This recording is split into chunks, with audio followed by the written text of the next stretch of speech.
Hi everyone, I'm Elena. Welcome back to Accelerating on Reinventing DGA. In our last video, we wrapped up registrations, and now it's time to kick off race day. To keep things exciting, we need to generate a random race order. But before we dive into the randomness, let's review the requirements that will guide how we set the heat order. First, no back-to-back racers. This rule applies to adults competing in different classes and parents with children who are also racing. Next, rider safety is key. We need to ensure ATV events are more evenly spaced throughout the schedule. Lastly, we want to test if our random number array can handle having the Mad Dog event as a grand finale. With these requirements in mind, let's see how we can assign races more effectively. For the 2024 season, we had a random number solution that assigned races, but it's not going to cut it for the 2025 season. While it assigned an ATV event as the opener, it isn't flexible enough to evenly distribute the remaining ATV races. Plus, it slowed down the workbook. Time for a new approach.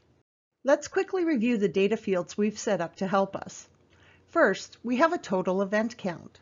Second, we have a field confirming an ATV event as the first race. We'll dive deeper into the other fields and buttons in the next video. The first part of the new formula focuses on ATV classes. Step 1 returns a list of classes with ATV in the title, omitting ATV Junior since it doesn't use the main track. Next, we count the riders registered for each ATV event and filter out races with no participants. Finally, we assign numbers to the ATV classes. We calculate spacing by dividing the total number of events by the registered ATV classes. Then we randomize the numbers and assign them to the classes. The next step is to stack the ATV races with their assigned numbers. We've ensured that the events are evenly spread across the schedule, a big win. Now we focus on the non-ATV events. First, we generate a sequence of numbers for all events. We need to exclude the first and last event as these are reserved for an ATV event and the Mad Dog. We then filter out the remaining ATV assigned numbers. Next, we'll need a list of the remaining classes. We'll remove Event Cancelled, Mad Dog, and any large track ATV events from the registered classes. With our remaining numbers and classes, we start by randomizing the numbers and then stack them with the available classes to create the next part of our list. Finally, we assign Mad Dog its position as the last event using the HSTACK function. Another win. We've successfully made Mad Dog the final event on the schedule. To wrap up the event list, we combine the ATV, Mad Dog, and remaining race assignments using the VSTACK function. We will name the first column of the data Event Class and the second Event Order.